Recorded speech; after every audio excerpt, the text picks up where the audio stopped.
Boa noite, pessoal. Estamos aqui mais uma sexta-feira, às 8 horas da noite, para fazer o estudo da obra de André Luiz, psicografada por Chico Xavier, Evolução em Dois Mundos. Nós já estamos no capítulo 7, a gente já estudou até o número 6 na semana passada, e hoje a gente vai para o capítulo 7, Evolução e Hereditariedade. Então, para começar a nossa reflexão sobre esse capítulo, eu sugiro que a gente faça uma oração, pedindo a espiritualidade superior, pedindo a Jesus, pedindo aos nossos anjos guardiões, para que possam nos inspirar, para que possam abrir os nossos canais de entendimento, para que possam abrir as nossas percepções quanto a tudo que vai ser dito aqui. Que todas essas explicações que vêm de André Luiz possam contribuir para que nós possamos compreender como que é todo o processo de existência no planeta em que estamos reencarnados. Assim é, que assim seja. Então, vamos iniciar a nossa reflexão. Vou compartilhar os slides com vocês.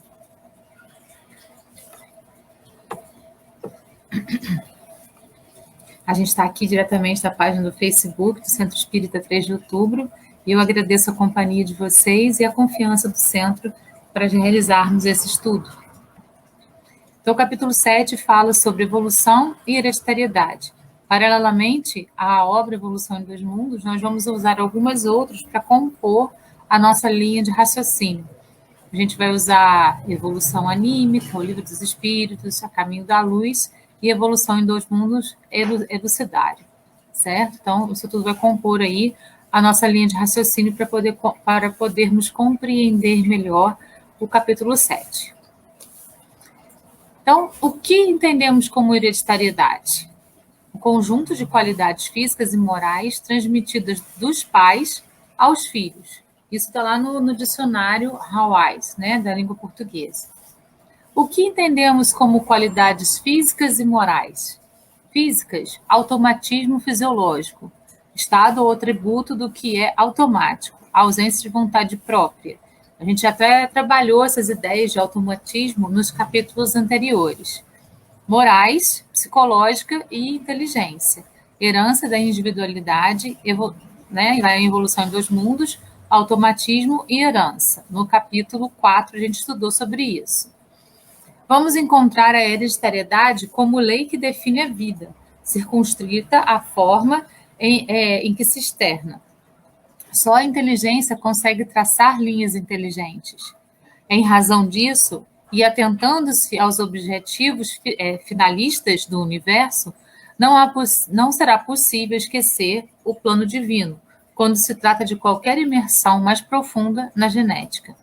Então, a gente tem a genética muito bem estabelecida, e a gente já estudou isso em capítulos anteriores, e a gente viu que a maneira como são formados, né, como são dispostos os cromossomos, eles formam uma linha de leitura.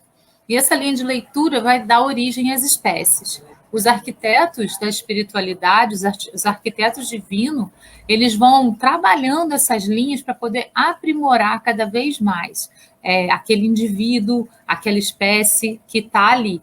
Então, isso vai acontecendo no passo a passo da evolução do nosso planeta.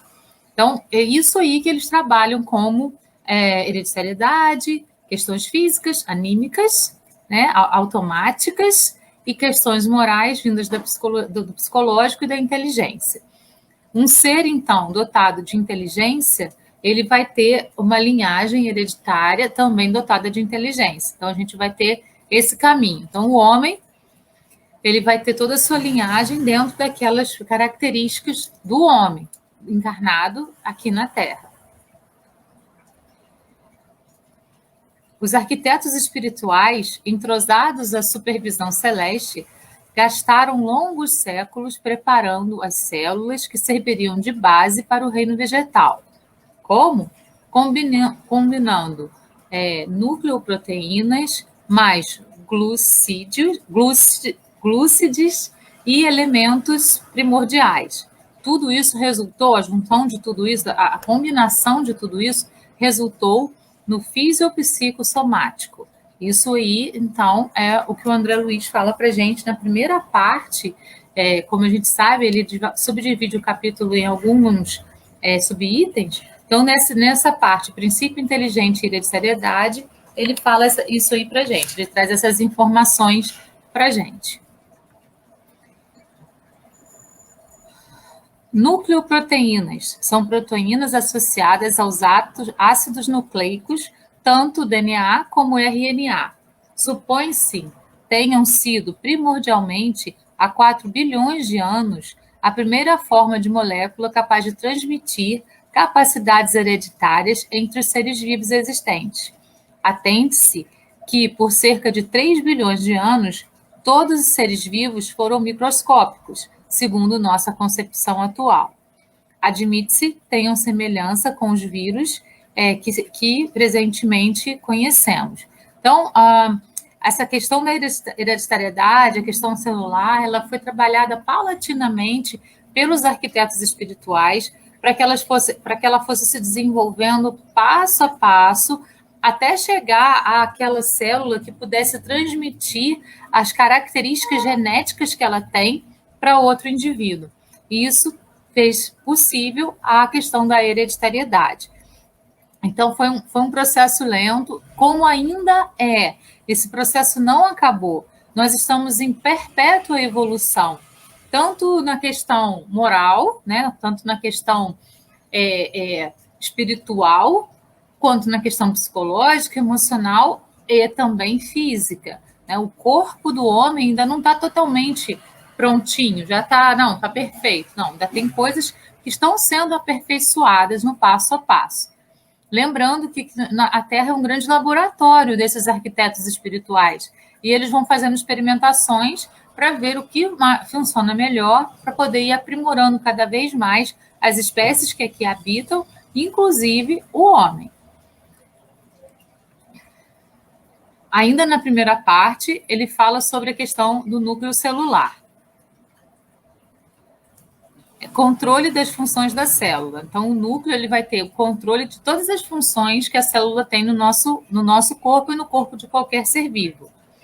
De forma geral, podemos dizer que o núcleo possui 2 funções básicas: regular as reações químicas que ocorrem dentro da célula e armazenar suas informações genéticas.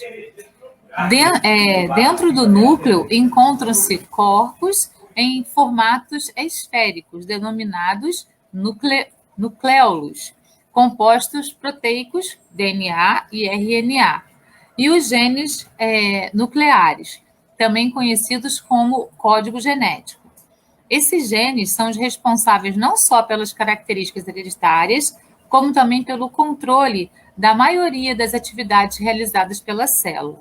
Então, em cada célula que habita o corpo de qualquer ser, de qualquer espécie, existe lá no núcleo dela esses compostos aí proteicos, o DNA e o RNA, que são aqueles que vão ter o código genético e, portanto, transmitir as características hereditárias para os seres vindouros. Então, é assim que a hereditariedade ocorre dentro dos corpos de todas as espécies que transmitem hereditariedade. Função do citoplasma. Além de servir de meio das reações metabólicas vitais, glicose, a anaeróbia e a síntese proteica, é onde se localizam as mitocôndrias e o citoesqueleto, este mantendo a consistência e a fórmula da célula. É também um local de armazenamento de substâncias químicas indispensáveis à vida. Então, repare, cada célula que nós temos, que é um elemento minúsculo, microscópico dentro do nosso corpo, ela é responsável pelas funções primordiais da nossa existência, né? Por isso é importante a gente sempre cuidar da nossa saúde de uma maneira muito minuciosa, né? Tratarmos qualquer coisa que possa acontecer ou acometer ao nosso corpo já no início, para que a gente preserve as células e faça com que elas se transformem sempre em algo positivo. Chega um momento que a célula morre e nasce outra no lugar daquela que morreu. Então, é importante a gente fazer com que a nossa saúde esteja sempre funcionando de uma maneira bem positiva, para que essa função da célula de morrer e outra se formar possa continuar e que não haja, então, um desgaste de células a mais do que são necessárias, com uma doença, com alguma coisa assim. É muito importante a gente preservar o nosso corpo físico. Na Terra, ele é o veículo do nosso espírito enquanto nós estamos acordados e reencarnados, e encarnados nesse planeta. Então, assim, é importantíssimo a gente trabalhar a ideia de que a gente precisa preservar esse veículo, né? Esse veículo que o espírito utiliza para poder, então, se aprimorar, para poder aprender, para poder ter todos os aprendizados que tem enquanto passeia pelas paragens da Terra. Com semelhante realização, o princípio inteligente começa a desenvolver-se do ponto de vista fisiopsicossomático, que pertence simultaneamente aos domínios do corpo físico e do corpo psicossomático, sendo esse o psicossoma, o corpo espiritual ou perispírito. Então, isso está lá em Elucidário de Evolução em Dois Mundos, né? Isso que ele chama de psicossoma é o perispírito. E o perispírito, ele também vai guardar características. Lembra que a gente viu, que o André Luiz falou para a gente, que o perispírito, que o corpo físico, ele é muito parecido com o perispírito em vários aspectos. Na verdade, o corpo físico é uma cópia do perispírito. Então, o perispírito também tem células, claro, mais sutis, também tem chakras, que são os centros de força definidos por André Luiz, também tem todas essas coisinhas que o corpo físico tem. Só que o corpo físico tem com uma matéria própria daquele planeta no qual a gente está encarnando, no caso, a Terra.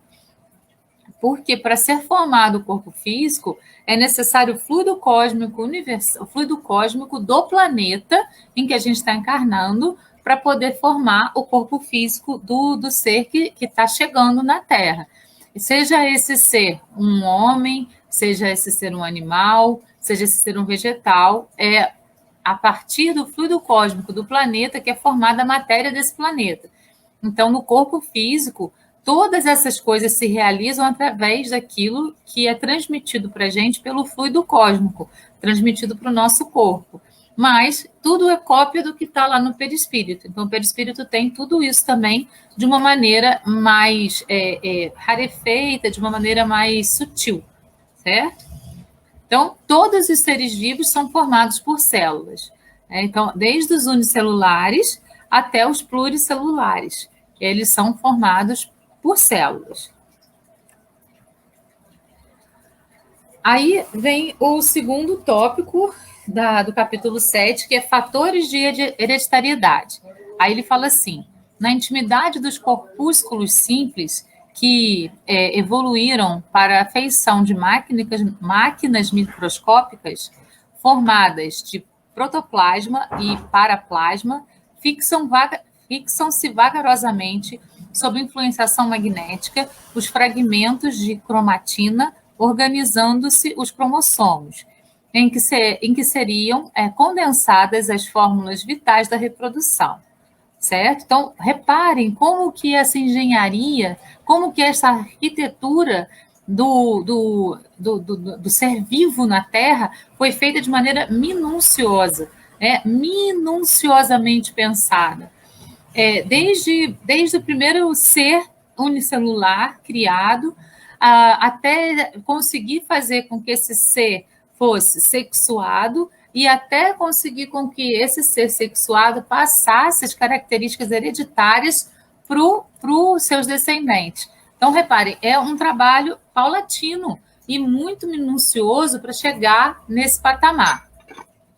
Aí aqui a gente tem uma célula aberta com todas as características que ela tem. Então, a gente tem ali a cromatina, que é o complexo de DNA e RNA, e os cromossomos, que são as sequências de DNA. Lembra que a gente estudou isso nos capítulos anteriores? As sequências, as frases, entre aspas, formadas pelo DNA, é que vão dar as características daquele ser que está sendo formado. Então, é aí, dentro da célula, que isso acontece. E as características hereditárias vão ser passadas aí também por essa frase escrita pelo DNA nosso, né? Pelos cromossomos aí, essa sequência vai resultar no nosso DNA. Protoplasma, conjunto de toda a parte viva da célula, contido no citoplasma, exceto a membrana plasmática. E paraplasma, conjunto das inclusões não vivas existentes no citoplasma, como grãos de amido, gotas de óleo e sais minerais. Então, essa composição toda complexa, que foi sendo elaborada pouco a pouco e continua sendo elaborada para que cada vez esse corpo, cada ser tenha um corpo físico mais aprimorado. Então, aqui a gente tem uma imagem dos cromossomos e das frases, né, que eles vão formando para poder, então, descrever o DNA de cada ser. No livro A Caminho da Luz, que foi psicografado também pelo Chico Xavier e enviado pelo Emmanuel para ele, no capítulo 1, intitulado O Verbo na Criação Terrestre, a Gênese Planetária, o Espírito Emmanuel fala da formação do protoplasma, nos primeiros passos do caminho da vida organizada no planeta. Ele diz assim: a ciência do mundo não lhe viu as mãos augustas e sábias da intimidade das energias que vitalizam o organismo do globo. Substituíram-lhe a providência com a palavra natureza, em todos os seus estudos e análises da existência.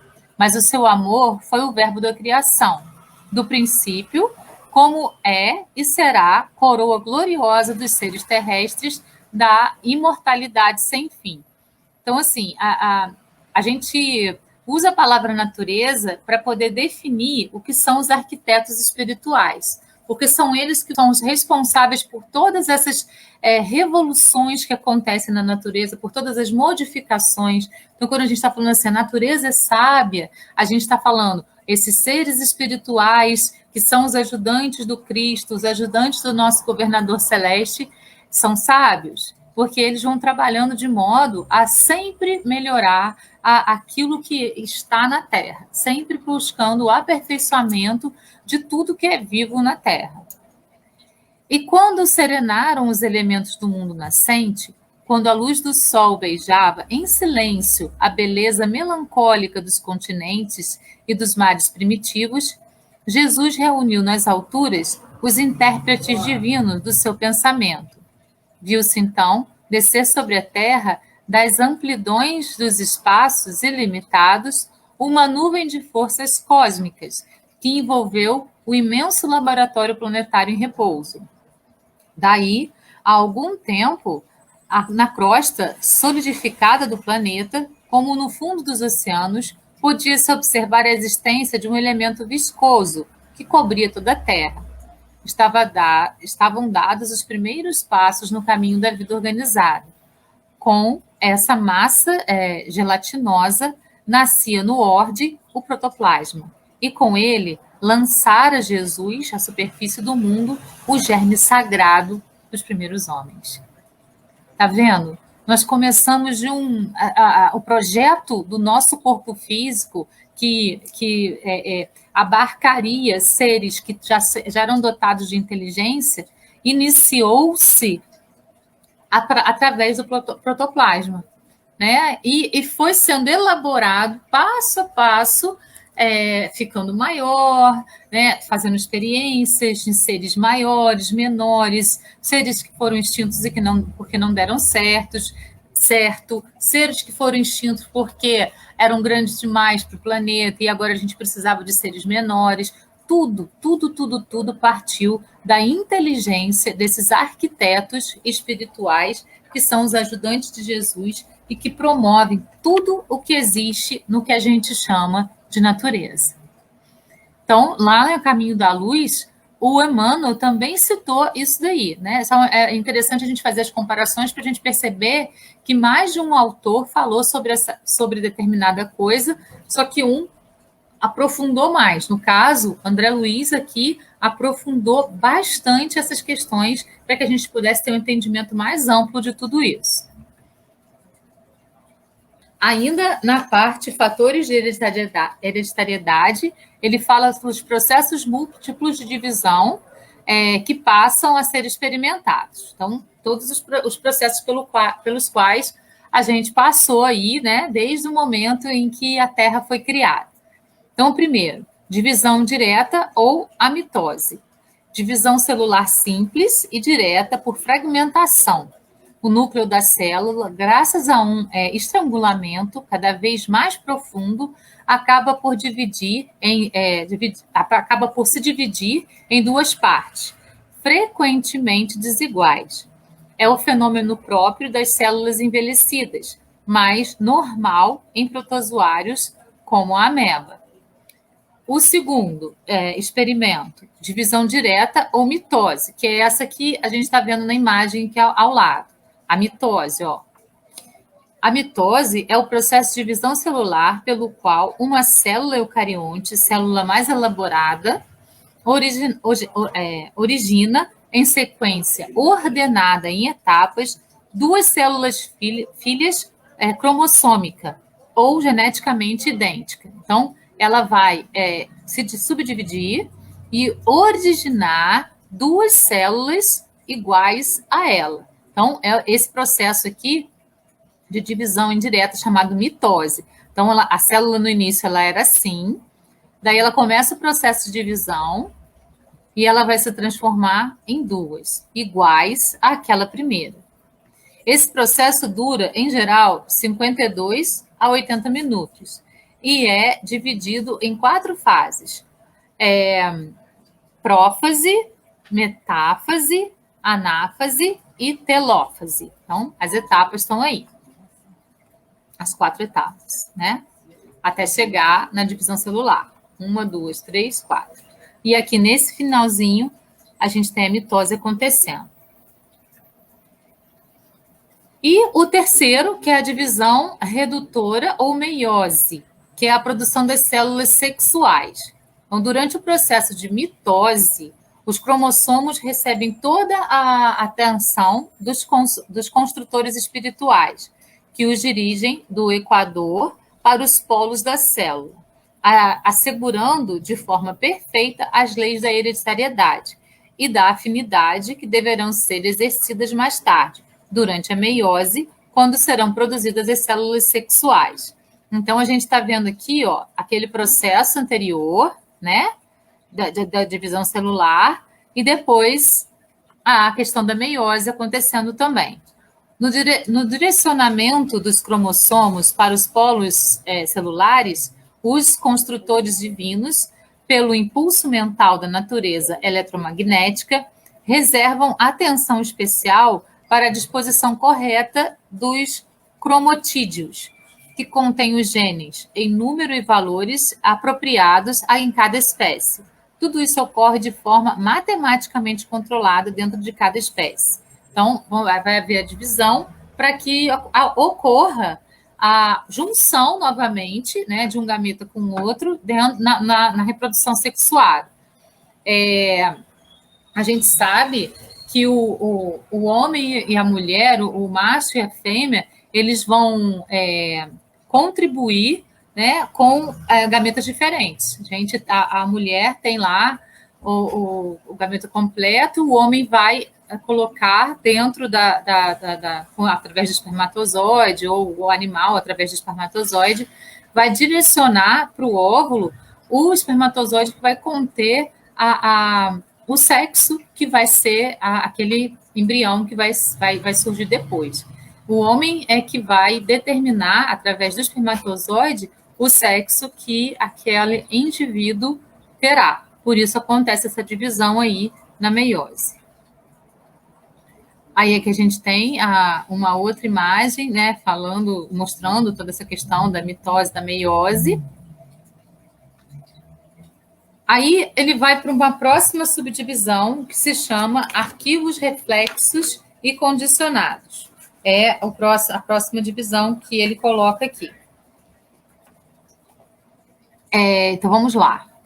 Através dos estágios nascimento, experiência, morte, experiência, renascimento, nos planos físico e extrafísico, as crisálias de consciência, dentro do princípio de repetição, respiram sob o sol como seres autótrofos, vegetal capaz de produzir seu próprio alimento orgânico a partir de substâncias simples e de uma fonte de energia comumente a luz solar. No reino vegetal, onde as células, nas espécies variadas em que se aglutinam, se reproduzem de modo absolutamente semelhante. Então, a gente tem esses seres autótrofos, eles fazem a fotossíntese, né? E os seres heterótrofos, eles são consumidores e decompositores. Nesse domínio, o princípio inteligente, servindo-se da herança, habita-se a diferenciação dos flagelos animal unicelular, ascendendo progressivamente a diferenciação maior na escala animal, onde o corpo espiritual, a feição de protoforma humana, primeira forma, já oferece moldes mais complexos, diante das reações do sistema nervoso, eleito para a sede dos instintos superiores, com a faculdade de arquivar reflexos condicionados. Então, essa questão da hereditariedade, ela vai ocorrer tanto no corpo físico, quanto também nas nossas memórias, né? Que vai sendo passada. E aí, essa questão da memória, ela vai ficar arquivada no nosso perispírito. E quando a gente reencarna, ele vai trazer para o nosso corpo físico essas memórias. E o nosso corpo físico ele vai ser construído a partir das memórias que a gente tem no nosso corpo espiritual, ou perispírito. E aí, esses reflexos condicionados vão acontecer. Assim, como Gabriel Delany, em seu livro Evolução Anímica, concluímos que temos visto como o movimento perispiritual explica, de um modo simples, a passagem do consciente ao inconsciente e como se registram automaticamente no perispírito todos os estados da alma. Fica tudo registrado lá. A gente sabe que, segundo a divisão da Luiz, a gente tem o perispírito, o corpo mental e o espírito. E é no corpo mental que tudo, na verdade, fica armazenado. Mas o perispírito é aquele envoltório que vai estar ali mais exterior. E então, a gente denomina como perispírito o geral. As condições de percepção prendem-se a duas causas, que são a intensidade e a duração da sensação, variáveis segundo o estado vibratório do invólucro. Dos primórdios da vida, o invólucro da alma é grosseiro, mesclado dos fluidos mais próximos da matéria, com movimentos tardos, por assim dizer, incipientes. O trabalho da alma consiste na depuração desse invólucro, em desembaraçá-lo das suas gangas fluídicas, isso é, em dar-lhe um movimento cada vez mais radiante. Então, nós passamos por várias etapas, o próprio homem, né, desde o estudo da Terra, a maneira como o corpo físico do homem se apresentou no primeiro momento na Terra foi uma maneira bem grosseira, porque ainda tínhamos aí uma necessidade de aprimoramento daquele corpo. E no passo a passo da nossa evolução, o corpo foi ficando um pouco mais sensível, né? Os pelos foram diminuindo, alguns ossos foram sendo desnecessários, alguns dentes foram se perdendo aí pelo meio do caminho, não são mais necessários, e por aí vai. Então, assim, o nosso corpo foi sendo também aprimorado. E é isso que ele está falando. A cada passo de evolução, a gente vai tendo um aprimoramento maior desse invólucro que guarda esse corpo espiritual enquanto estamos encarnados na Terra. Construção do destino na dimensão temporal. Nessa fase, o elemento espiritual deve agora viver como um ser alótrofo, que não é capaz de produzir seu próprio alimento, mantendo-se com matérias orgânicas já elaboradas, com funções de pulsão e equilíbrio da nutrição. Então, aí o ser, né, não se nutre mais dele próprio. Ele vai precisar de uma nutrição que vem de fora. Então, agora, os seres, os animais, a partir do animal, depois o hominal, ele vai precisar buscar a alimentação para o seu corpo. E ela vai ser introduzida no corpo de fora para dentro. Transição dos protozoários unicelulares para os metozoários pluricelulares, conquista de um carro fisiológico construído de órgãos que, ao seu turno, são formados de tecidos, compostos por células em complicado regime de diferenciação.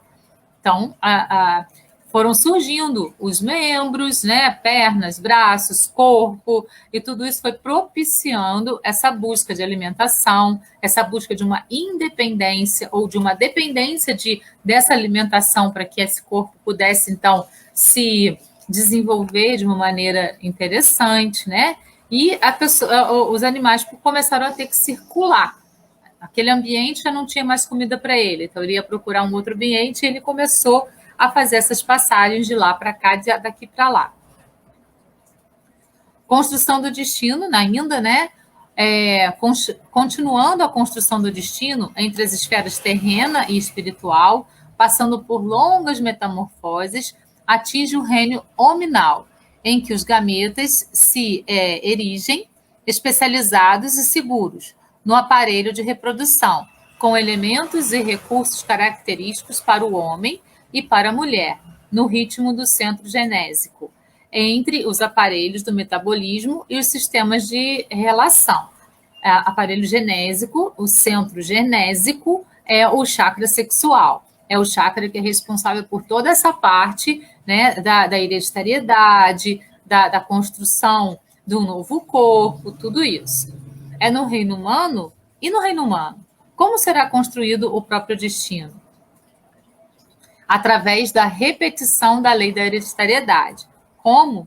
Aí André Luiz explica. No ato da fecundação, reúne-se os pronúcleos masculinos e feminino, mesclando as unidades cromossômicas a fim de que o organismo se desenvolva obedecendo à repetição na lei da hereditariedade. Então, como eu disse, né, a mulher tem um determinado tipo de gene, o homem tem outro, e na hora da fecundação eles vão se juntar, formando, então, ou o indivíduo do sexo masculino ou do sexo feminino, e vão dar continuidade à hereditariedade pela frase formada pelo cromossomo aí desses dois seres e transmitida para esse terceiro ser.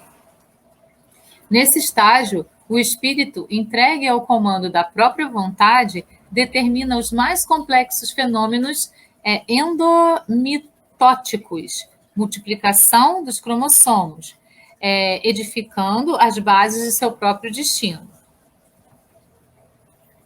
Nas épocas, hereditariedade e afinidade é o próximo tópico do nosso livro. Nas épocas remotas, os semeadores divinos guiavam a elaboração das formas. Aí está aí o início a favor do PI, né, do núcleo, lá do elétron, tananá, continuidade da hereditariedade. À medida que se aumenta o conhecimento, entre idas e vindas na forma física e espiritual, eleva-se o nível cultural e moral e passa a responsabilizar-se por si mesmo. A partir desse momento, hereditariedade e afinidade no plano físico e extrafísico são utilizadas como inteligência contínua, juntamente com o livre-arbítrio e a consciência. Então, a gente vai ganhando no passo a passo essa independência, essa maneira de poder se desenvolver cada vez mais individualmente, né? E a gente vai ganhando capacidades de inteligência para poder fazer com que isso ocorra.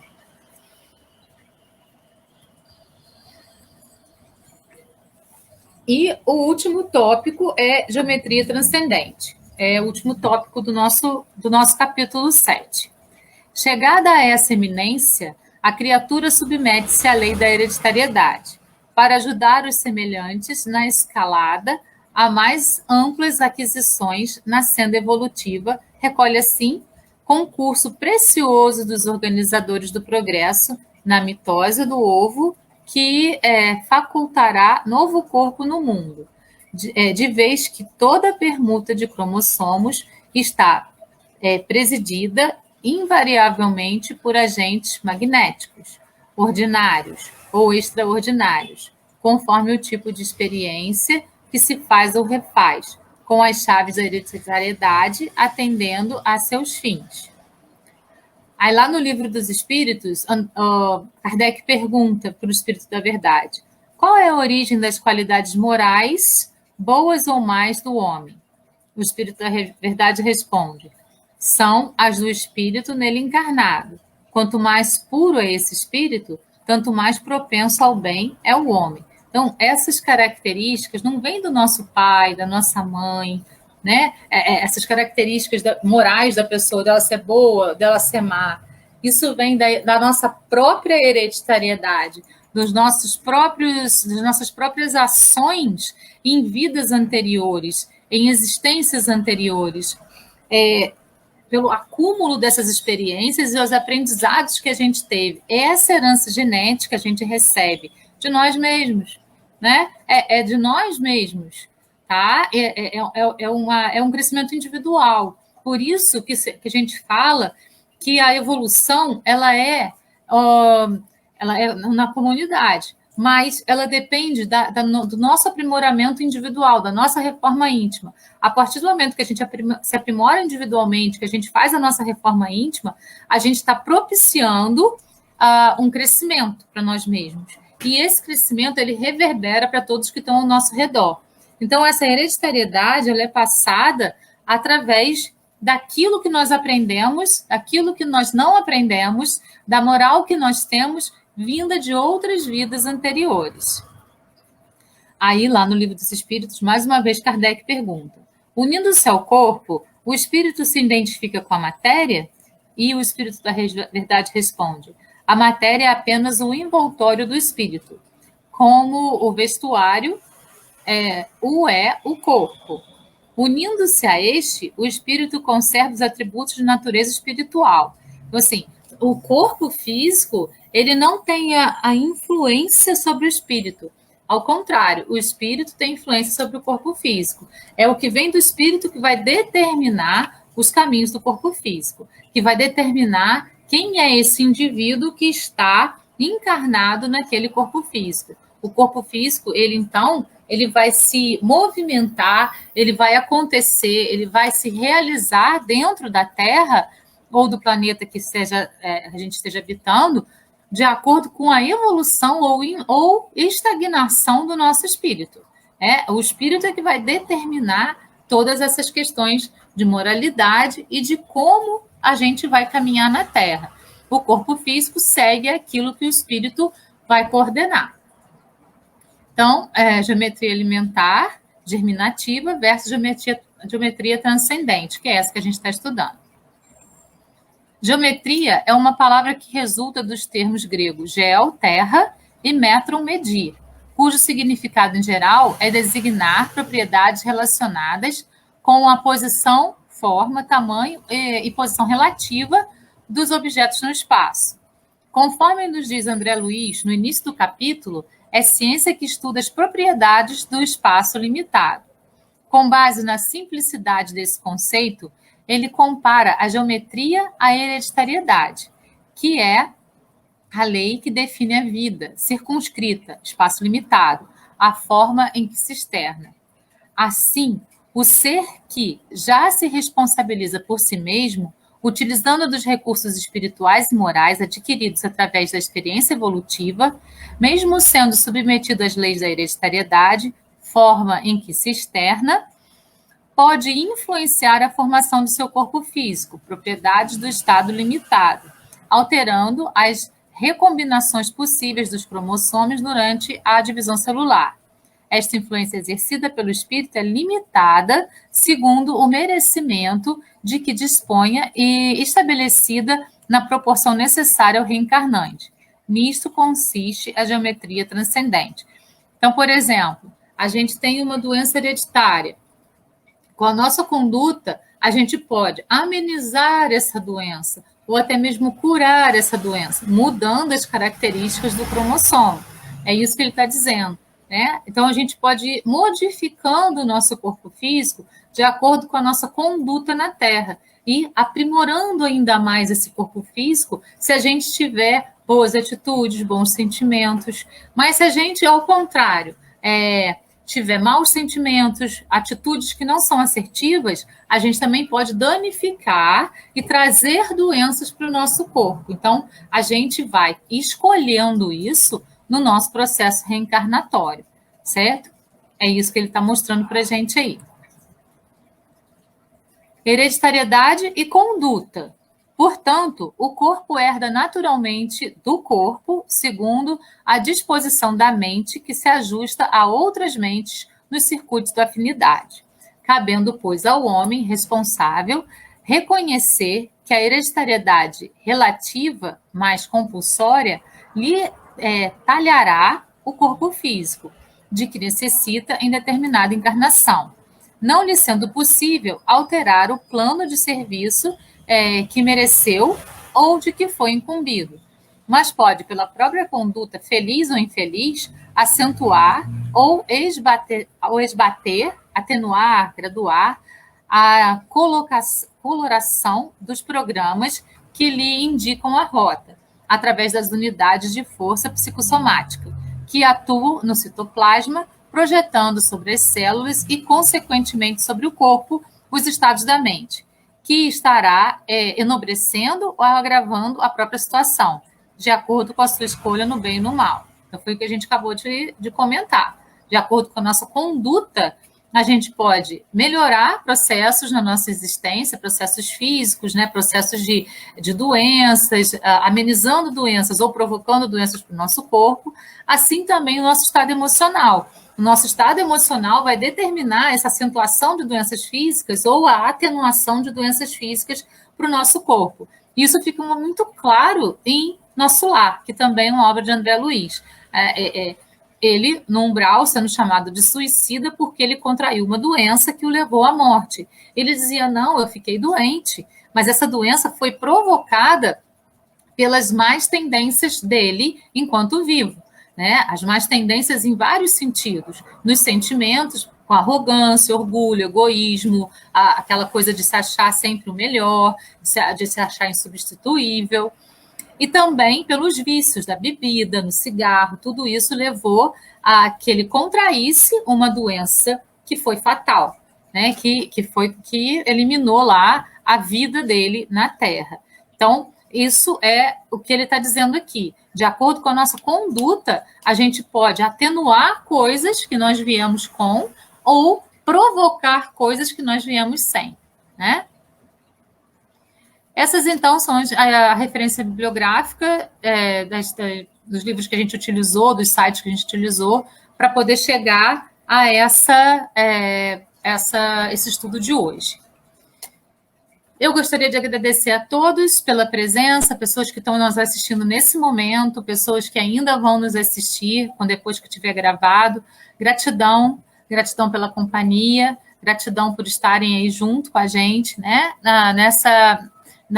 No estudo desse livro, que é um livro complexo, mas muito esclarecedor em vários aspectos, porque ele estuda toda essa questão biológica a partir do olhar do desencarnado, André Luiz. Então, a partir desse olhar transcendente, né, do mundo espiritual para o mundo das pessoas encarnadas. Nós temos aí, dentro dos estudos da biologia, a visão dos encarnados para os encarnados. Aqui a gente tem a visão do desencarnado para o encarnado. Então, a biologia se torna ainda mais rica porque admite as questões transcendentais, que fazem toda a diferença para a nossa existência.